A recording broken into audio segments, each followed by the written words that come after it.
All right, welcome back to Robbie's Office Hours. Today we're talking about vectors and Rn. What the heck are these things? How do we actually visualize them and so forth? So I really want to stick with two things, R2 and R3, okay? So R2 is really two-dimensional space. So this is two-dimensional space, okay? So you kind of think about it like some infinite sheet of piece of paper or something along those lines. Whereas R3, this is three-dimensional. Okay? And you can think about that like the three spatial directions that we have. I can go left, right, forward, backwards, up, and down. Okay? So what is R2? Well, as a set, it looks like this. So R2 looks like set brackets. So this little curly thing just indicates that whatever comes to the right is going to be a set. So I'll write this in what's called set notation.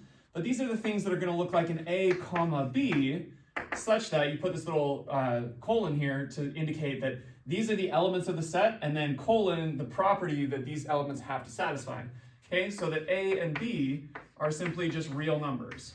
Okay, what is this little goofy looking E symbol? It just means that A and B are elements of the set, the reals. So A and B are real numbers. So that's what it is as a set. Well, that doesn't really help us any. If anything, it's maybe caused a little bit more confusion. So how do we see this geometrically? Okay, so what is the geometry of this? R2 is what's called the, quote, Cartesian plane. Okay, the Cartesian plane, named after René Descartes. Okay, and it's really just the XY coordinate system that you know and love. So you have an x-axis, you have a y-axis, and you say that a particular element in this Cartesian plane, okay, is a tuple. So it's some point that you can write like A, comma, B, where A is the x-coordinate and B is the y-coordinate. So what does that mean? It means that this distance is A, and it means that this distance up here is B. Okay? So that's what the corresponding point is. Now notice, what is this saying? This is a point A, comma, B, such that A is a real number and B is a real number. Well, that's an element of R2. So in some sense, you can kind of view the x-axis as just being a copy of the real numbers, and the y-axis is also being a copy of the real numbers there, okay?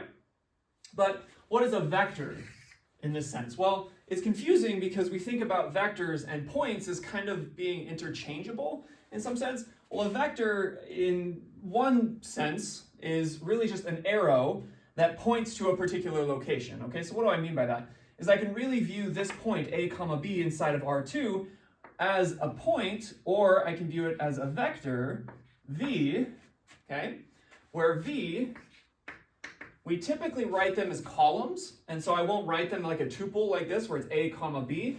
I would write it something like A, comma, B, and that would be a vector, okay?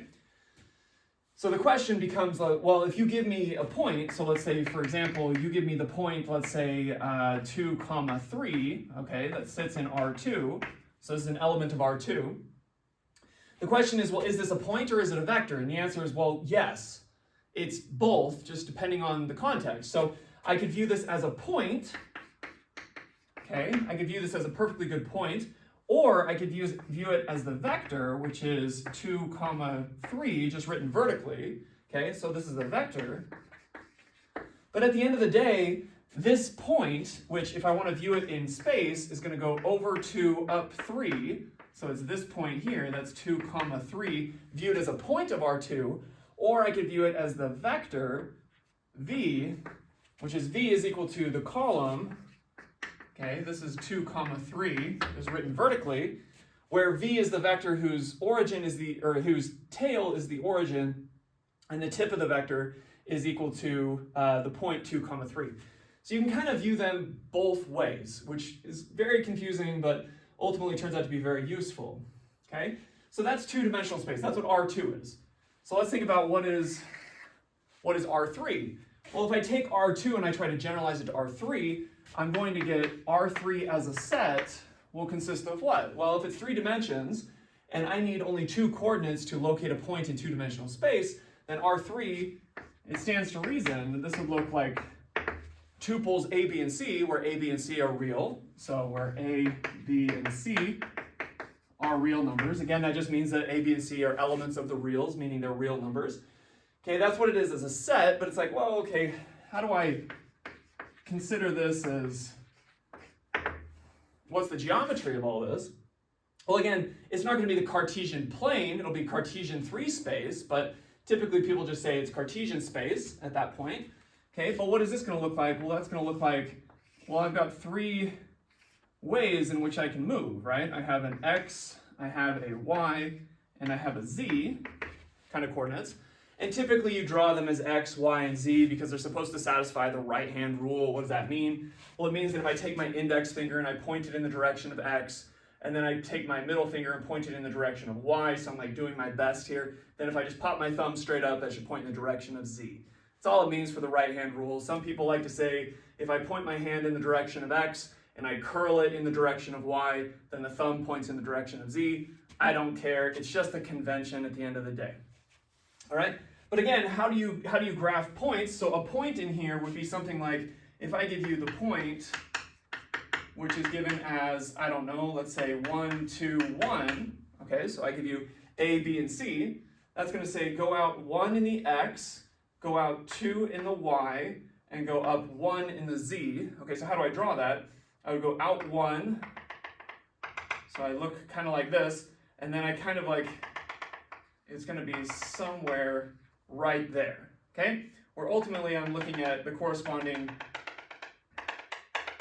rectangle or rectangular prism that's sitting there. So it's kind of the corner of that rectangular prism, all right? That's what that point is going to be. So that point is going to be 1, 2, 1, all right? But again, if I want to view this as a vector, then all I have to do is view the origin and draw an arrow out to that corresponding point. So let's call that W, and I would write that as a column vector, 1, 2, 1, okay? So this would be the vector, whereas this guy would be the point. So again, am I talking about 1, 2, 1 as a point, or am I talking about it as a vector? The answer is, well, it depends on the context, it depends on a lot of different things, but at the end of the day, you can kind of view 1 as a vector, 1 as a point. They're somewhat interchangeable. There's some nuances between these things, but ultimately you can kind of view points as vectors. Okay, so I hope that helps demystify what is Rn. This is R2, this is R3. You can imagine what's R24. It's the same thing, it's just 24 coordinates for each individual direction. Can you visualize that? Well, I'll leave that to you. But these two I can visualize, so that's completely fine. So if you have any questions about this, or you want to see other examples worked out, put it down in the comments, and like, subscribe, do all the things, and we'll keep going with kind of this abstract nonsense.